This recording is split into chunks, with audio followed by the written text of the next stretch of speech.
Las 10 de la mañana, 16 minutos, y estamos con mucho gusto recibiendo una vez más al profesor Arturo Borges en la mañana de Arriba Gente. ¿Cómo le va, profesor? Muy bien, buen día, ¿qué tal? Humberto, Danilo. Buen día, Humberto. ¿Cómo están? Hoy con un tema que... Arturo, lo bauticé. Arturo Humberto. Ahí va. Hoy con un tema que tiene que ver además con algo que la producción averiguó. Van a ser presentados hoy datos de la UNACEF y le adelantó ya a la gente de UNACEF, a la producción de Arriba Gente, que entre esos datos al menos 10 muertes más en accidentes de tránsito en el primer semestre del año, pero que hoy en particular, profesor, usted quiere hablar sobre los protagonizados por vehículos de carga, tal vez los más temidos, los más trágicos, si se quiere el término, obviamente por las características de los vehículos que normalmente circulan en ruta, ¿no?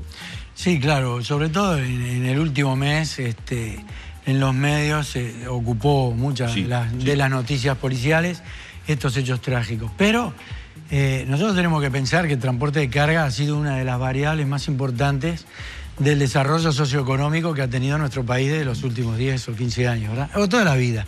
Desde que sale el transporte automotor, el de carga fue el que ha movido, evidentemente, todo ese progreso que hemos tenido. Ahora, hemos escuchado alguna cosa como que el transporte de carga hoy es el malo de la película, o a lo mejor es el que disparó una estadística que realmente, si uno mide la exposición al riesgo, la cantidad de kilómetros que se hacen, las horas que conducen los conductores, que hoy todavía es un debe que tenemos que no están reguladas, y el movimiento que hay de la carga, prácticamente no se puede contabilizar. Sí, permítame, profesor, ya que lo menciona. Yo ayer estuve conversando con algunos miembros de la Intergremial de Transportistas de Carga y le mencionaba declaraciones que hizo el presidente de la UNACEF, Gerardo Barrios, y estaban malísimos por algunas consideraciones que había hecho Gerardo Barrios sobre las responsabilidades que ha tenido el transporte de carga. Yo creo que decir que hay 10 muertos más y que la gente tenga la percepción a través de esas declaraciones de que la culpa es el conductor del vehículo, no, como decía Humberto, hay un tema que evidentemente que el peso y la potencia que el individuo dirige está dentro de un contexto que es sumamente complejo. Unas rutas que sabemos nosotros que muchas veces nos dan la seguridad que nosotros necesitamos para hacer este tipo de transporte. Los horarios de conducción, bueno, tenemos gente, sí, que maneja 15 a 20 horas, otros 35, bueno, pero muchas veces depende del conductor qué es lo que elige. Acá nuestro país todavía no reglamentó el 153 de la OIT, y nosotros que suponemos que una buena gestión empresarial supondría una autorregulación de los horarios de conducción, eso a lo mejor no se hace y tenemos siniestros que están debidos. Ahora, con muertos y heridos, es decir, que los muertos se produzcan por el sistema de carga, nosotros la verdad no tenemos conocimiento. Y además nosotros trabajamos a diario en un noticiero y la verdad, cuando mostramos accidentes con fallecidos, la inmensa mayoría, estamos hablando de automóviles. Bueno, y exacto. Y además, el horario de carga, o que está tuburizado, o que lo separa de la familia, o que son muchos días apartados. Bueno, pero eso pasó toda la vida. Ahora nos preocupamos por la cantidad de horas que conducen los conductores. Es el fusible. Cuando hay un siniestro, el individuo, el conductor es el culpable, pero no sabemos en el contexto que se está moviendo. Una, evidentemente que las horas de carga, las horas de trabajo que tiene, muchas veces esas 12, 14, 15, 20 horas o más, no pueden hacer que un individuo que esté prácticamente intoxicado con la fatiga o con la somnolencia pueda conducir de una manera correcta dentro del contexto que estamos. Pero por otro lado vemos, ¿cómo ve el auto al camión? ¿Cómo ve el ciudadano común al camión? Sobre todo en aquellos lugares que las rutas pasan por el medio de las ciudades. Sí. Porque nosotros no tenemos las rutas que pasen por fuera de las ciudades. El camión está obligado a pasar muchas veces por dentro de la ciudad. Sí. Pero ¿cómo ve ese ciudadano? Y si ahora decimos que una estadística se puede haber incrementado, es decir, tengo la percepción, no creo que se haya querido decir eso, pero sí muchos nos han dicho, así que el camión es el que provoca el problema. No, señor. Acá el contexto de la cantidad de fallecidos, veremos cuáles son las cifras hoy, después haremos un análisis como corresponda, evidentemente, Pero nosotros tenemos que decir que, bueno, ¿hay errores que se cometen? Sí, cómo no.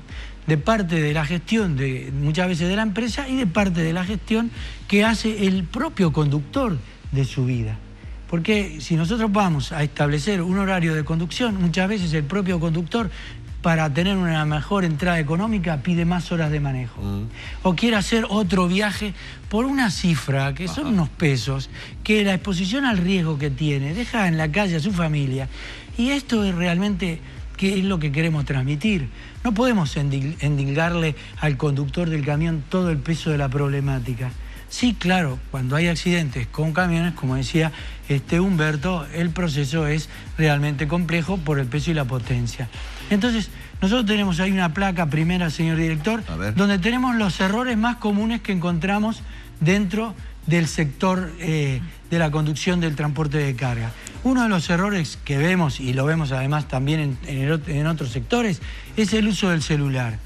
Nosotros tenemos que apuntar a un uso racional del celular. No podemos decir que prohibamos el celular, porque esto no se va a lograr nunca.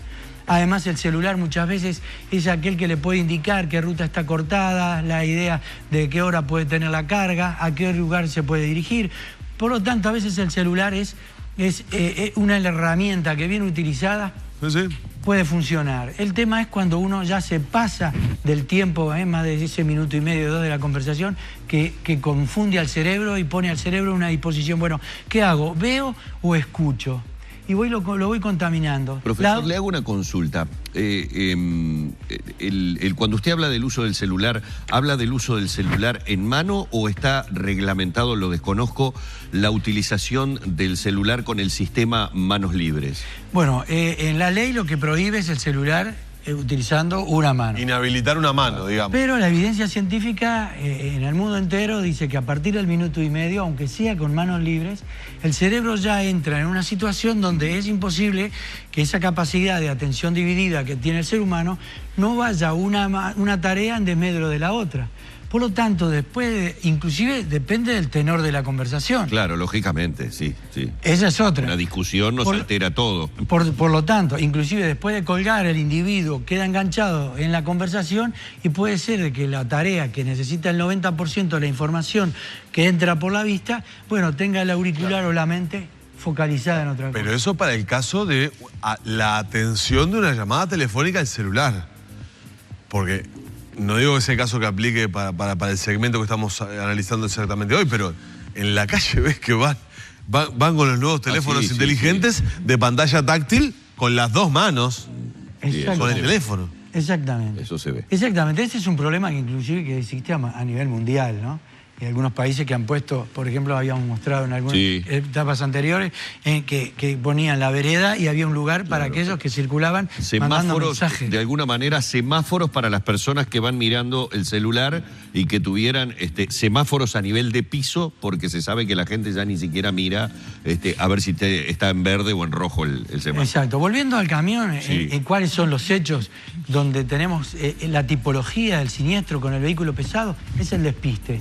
Y el despiste es una de las maniobras que más el vuelco o el acostar el camión o darlo vuelta, ponerlo contra un terraplén, es una de las maniobras que más tenemos. Pero eso es una especie de despiste o salida o vuelco en solitario donde interviene solamente el conductor. Claro.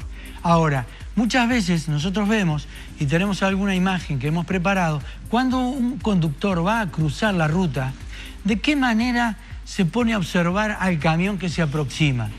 Muchas veces el conductor que va a ingresar a la carretera o va a cruzarla no tiene idea, esa carga, que la carga empuja inclusive, de andar con 30, 40 toneladas, es imposible que se pueda detener en el mismo tiempo. El frenaje no es el mismo. Claro, si viene a 80 kilómetros por hora va a precisar una cantidad de metros.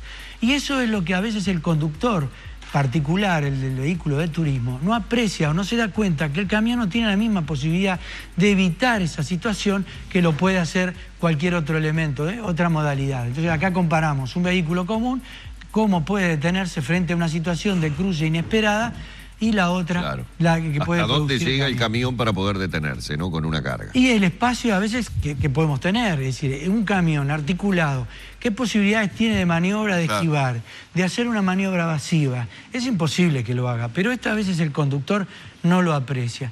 Otros errores que nosotros vemos también, y esto sí lo tenemos que decir, que hay buenos conductores y hay malos conductores, nos encontramos muchas veces que los conductores del transporte de carga no dejan la distancia suficiente entre colegas a los efectos que además es normativo. Claro, eso está reglamentado, además que cuando van en caravana debe haber determinada distancia entre un camión y otro. Exacto. Por ejemplo, en el camión forestal, que es donde la mayoría de la gente se queja. Sí, que van ahí- 3, 4 camiones juntos. Exacto. ¿Cómo hacemos con una ruta de 7,20 metros poder adelantar a 3 camiones que vienen formando un convoy?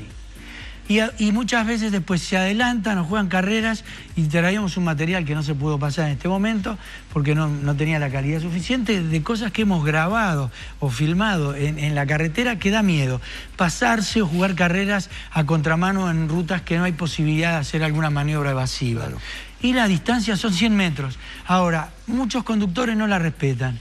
No tienen en cuenta al otro vehículo que sí es necesario que pueda ir intercalándose para poder hacer un adelantamiento en aquellas zonas que sean permitidas. Y esto para nosotros es clave. Esos 100 metros son fundamentales, no solamente para el otro vehículo, sino para el propio camión. Hemos tenido, lamentablemente, algunos choques que se suceden por alcance entre camiones. Y esto ahí habla poco de la profesionalidad que a veces se tiene.